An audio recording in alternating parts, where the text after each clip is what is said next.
मुझे वक्त पर गांव पहुंचने की जल्दी थी, इसलिए मैं दोपहर को ही घर से निकल गया था। मेरा अंदाजा यही था कि शाम से पहले पहले अपने गांव पहुंच जाऊं, मगर एक वीरान जगह बस खराब हो गई। पहले तो ड्राइवर और इसका मददगार खुद ही बस में होने वाली खराबी को ठीक करने की कोशिश करते रहे, मगर जब इनसे खराबी दूर ना हुई तो ड्राइवर ने अपने मददगार को किसी मैकेनिक को बुलाने करीबी कस्बे की तरफ भेजा।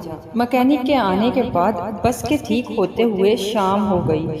जब मैं अपनी मंजिल पे बस से उतरा तो रात का अंधेरा गहरा हो गया था। गांव तक पहुंचने के लिए मुझे एक कच्चे रास्ते पे चलना था। इस रास्ते पर अभी मुझे 3 किलोमीटर पैदल सफर करना था। मैं बड़ी सड़क से उतरकर गांव जाने वाले इस रास्ते पर चल दिया। उस वक्त आसमान पर चांद था न इसकी चांदनी। सितारों की टमटमाती रोशनी ने माहौल को खौफनाक और पुरअसरार बना दिया था। रात के सुनाटे में अकेले सफर का ये मेरा पहला इत्तेफाक था। मेरा दिल जोर जोर से धड़क रहा था और इस खामोशी में मुझे अपने दिल की धड़कन साफ सुनाई दे रही थी। अभी मैं थोड़ा सा रास्ता ही तय कर सका था कि अचानक एक उल्लू ने मेरे सर के ऐन ऊपर रात के सुनाटे में और पर फड़फड़ाता हुआ एक दरख्त से उड़कर दूसरे दरख्त पर जा बैठा। रात के सुनाटे में उल्लू की खौफनाक आवाज से मैं बुरी तरह डर गया और खौफनाक ज़्यादा नजरों से इधर उधर देखने लगा।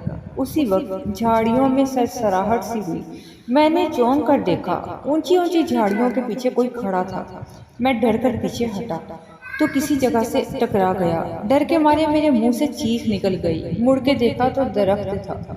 मैं बदहवासी में दरख्त से टकरा गया था। फिर इस दरख्त के पीछे भी मुझे एक हयोला सा नजर आया। मैं पीछे हटा तो वो मेरी तरफ बढ़ा। मैं डर के भागा और भागता ही चला गया।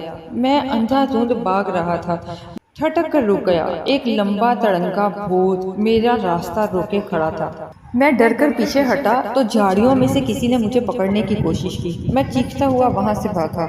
अजीब सरसराहटें मेरा पीछा कर रही थी। भागते भागते मेरी नजर उस चड़ेल पर पड़ गई जो बाल खोले दरख्त से उल्टी लटकी हुई थी। अंधेरे में उसकी आंखें अंगारों की तरह लग रही थी। वो मुझ पर झपटी तो मैं चीखता हुआ भागा और सड़क कर खेतों में उतर गया। मैं फसलों और झाड़ियों को फलांगता हुआ भागा चला जा रहा था कि अचानक मेरे कदमों तले से जमीन निकल गई और मैं मुंह के बल एक जोहड़ में गिर पड़ा।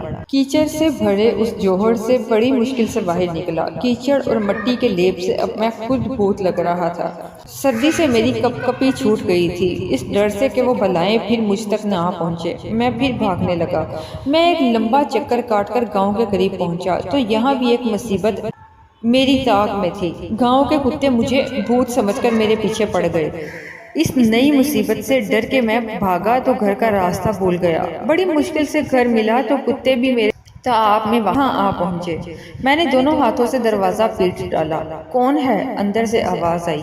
जल्दी दरवाजा खोलो, मैंने चिल्ला कर कहा। मेरे चचा जाद भाई ने दरवाजा खोला, मगर मेरी सूरत देखकर घबराकर पीछे हटा। मैं जल्दी से अंदर दाखिल हो गया क्योंकि कुत्ते बुरी तरह भौंकते हुए मुझ पर झपट रहे थे। कौन हो तुम? मेरे चचा जाद भाई ने लरसती हुई आवाज में पूछा।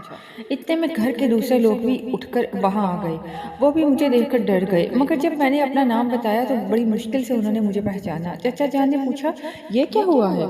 कुछ बलाएं मेरे पीछे लग गई थी, मैंने बताया। क्या? सब हैरत से मेरा मुंह तकने लगे। मैंने तफसील से बताया तो चचा जान हंस पड़े और बोले, वो बल्लाएं वलाएं कुछ नहीं थी, तुम अपने तसव्वुरात से डर गए थे। तुमने अंधेरे में दरख्तों और झाड़ियों को भूत चुड़ैले समझ लिया था, अलबत्ता उल्लू असली था। जब मेरे औसान जरा बहाल हुई मैंने सोचा चचा जान ठीक कह रहे हैं, ये मेरे तसव्वुरात ही थे जो अंधेरे में भूतों और चुड़ैलों का रूप धार गए थे, क्योंकि मैं हर वक्त भूतों और चुड़ैलों की कहानियां पढ़ता रहता था।